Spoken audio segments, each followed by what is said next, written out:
नमस्कार। राज्यसभा की 75 सीटों को लेकर महत्वपूर्ण आंकड़े सामने आ चुके हैं और राज्यसभा चुनाव को लेकर चुनावी हलचल तेज हो चुकी है और कई बड़े चेहरों की इस बार राज्यसभा से विदाई होने जा रही है। तो राज्यसभा का संपूर्ण गणित यहां पर सामने आ चुका है। राज्यसभा चुनाव को लेकर आखिर किस सीटें बढ़ने जा रही हैं और किसे बड़ा नुकसान होने जा रहा है, इसको लेकर बात करेंगे। आखिर राज्यसभा चुनाव को लेकर क्या महत्वपूर्ण आंकड़े सामने आ रहे हैं। सबसे पहले बात कर लेते कि किस राज्य से कितनी सीटें खाली होने जा रही हैं। तो साल 2026 के अप्रैल, जून और नवंबर माह तक कुल मिलाकर 75 सीटें खाली हो रही हैं। और इनमें अगर बात की उत्तर प्रदेश के 10, महाराष्ट्र से 7, तमिलनाडु से 6, बिहार और पश्चिम बंगाल से 5-5, गुजरात, आंध्र प्रदेश, उड़ीसा से 4-4, राजस्थान और असम से 3-3, झारखंड, तेलंगाना, हरियाणा से 2-2, हिमाचल प्रदेश और अन्य राज्यों को मिलाकर कुल मिलाकर 75 सीटों पर राज्यसभा चुनाव होने जा रहा है। और इन सीटों का क्या गणित सामने आ रहा है, यहाँ पर अगर बात की जाए तो काफी चौंकाने वाले आंकड़े राज्यसभा चुनाव को लेकर सामने आ रहे हैं। और राज्यसभा चुनाव को लेकर अपने अपने जीत के दावे किए जा रहे हैं। लेकिन राज्यसभा चुनाव के लिए बात की जाए तो आरजेडी के प्रेम चंद गुप्ता, अमरेंद्र धारी सिंह, जेडीयू की हरिवंश नारायण सिंह और केंद्रीय मंत्री रामनाथ ठाकुर के साथ उपेंद्र कुशवाहा का कार्यकाल भी समाप्त होने जा रहा है। साथ ही बात की जाए तो यहाँ पर शरद पवार और अन्य बड़े नेताओं का भी यहाँ पर जो है इस बार जो है कह सकते कि महाराष्ट्र से बड़ा यहाँ पर प्रियंका चतुर्वेदी, केंद्रीय मंत्री रामदास अठावले का भी कार्यकाल समाप्त होने जा रहा है। तो क्या कुछ आंकड़ा है राज्यसभा में इस बार, क्या किसका आंकड़ा बढ़ने जा रहा है, इसको लेकर संपूर्ण आंकड़े यहाँ पर सामने आ चुके हैं। तो राज्यसभा चुनाव आखिर होते कैसे हैं और किसका किस राज्य में पलड़ा भारी है, संपूर्ण आंकड़े आपको दिखाने जा रहे हैं। हाल ही में बिहार में विधानसभा चुनाव भी हुए हैं और 243 सीटों में से एनडीए को करीब 200 सीटें मिली हैं और महागठबंधन 35 सीटें, 6 सीटें करीब अन्य और 5 सीटें एआईएमआई और 1 सीट बीएसपी के पक्ष में रही है।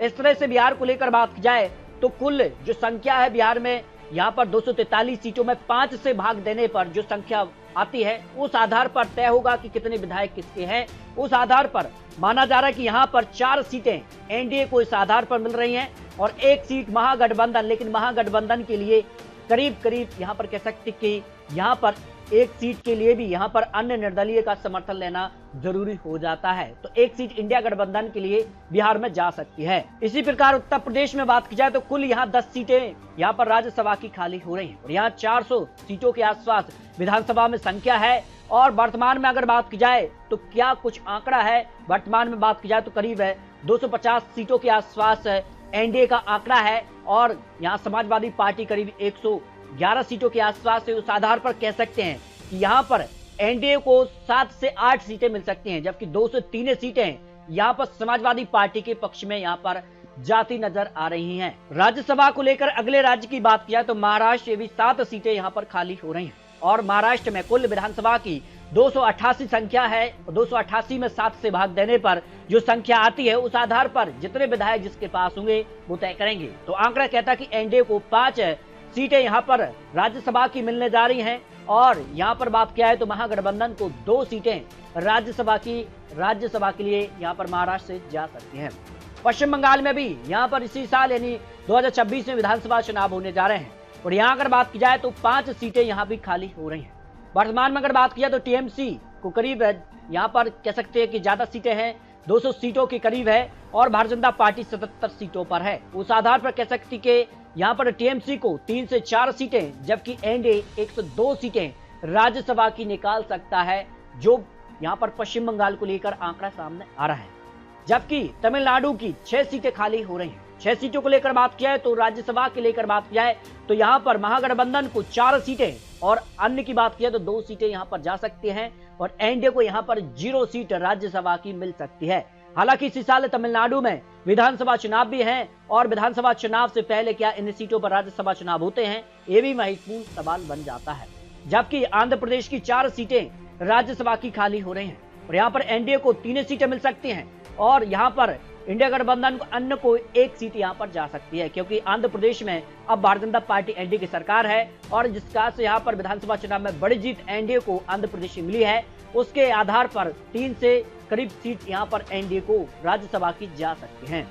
झारखंड की बात की जाए तो 2 सीटें यहाँ पर खाली हो रही। झारखंड को लेकर बात की जाए तो यहाँ पर जिस कार से यहाँ पर विधानसभा चुनाव में हारो जीत हुई थी। हालांकि अगर बात किया तो दोनों ही गठबंधन एनडीए और इंडिया गठबंधन को यहाँ पर एक एक राज्यसभा की सीटें जा सकती हैं, जबकि तेलंगाना की एक सीट यहाँ पर जो है राज्यसभा की खाली हुई है। तो तेलंगाना की सीट पर कांग्रेस की जीत है यहाँ पर तय मानी जा रही है, क्योंकि कांग्रेस की यहाँ सरकार है और ज्यादा सीटें कांग्रेस के पक्ष में हैं।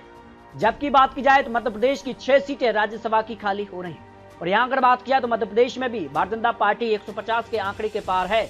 उस आधार पर बात करें तो यहाँ पर एनडीए को 4 सीटें और कांग्रेस के पक्ष में 2 सीटें राज्यसभा की यहाँ पर जा सकती हैं। जबकि बात की जाए तो यहाँ पर असम की 3 सीटें राज्यसभा की खाली हो रही हैं।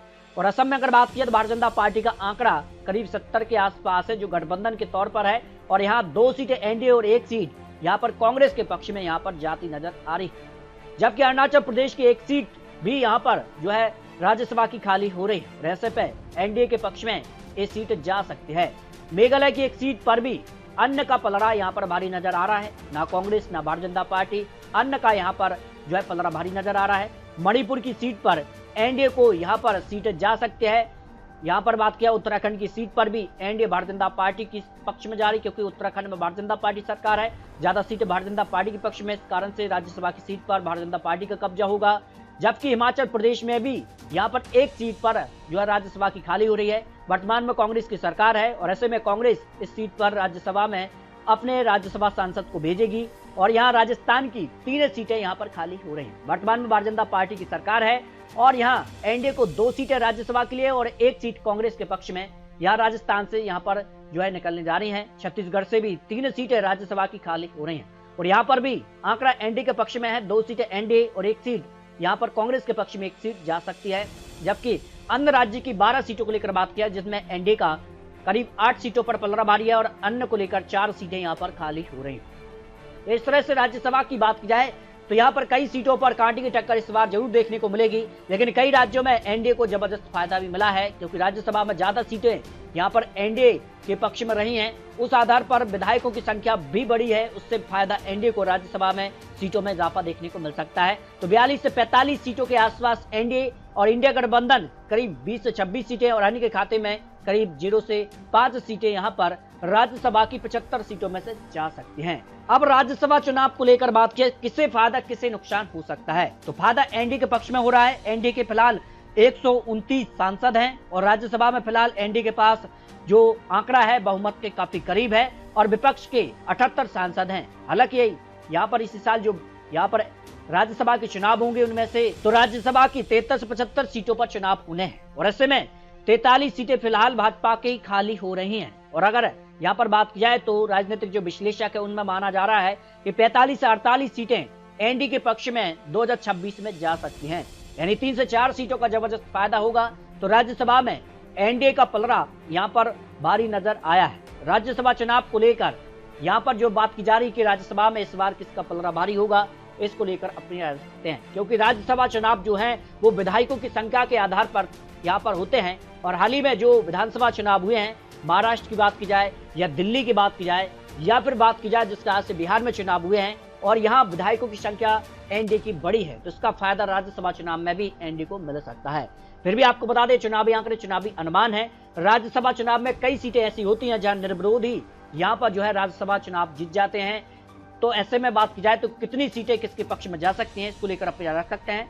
मिलते हैं और लेटेस्ट और महत्वपूर्ण आंकड़ों के साथ, तब तक जय हिंद जय भारत।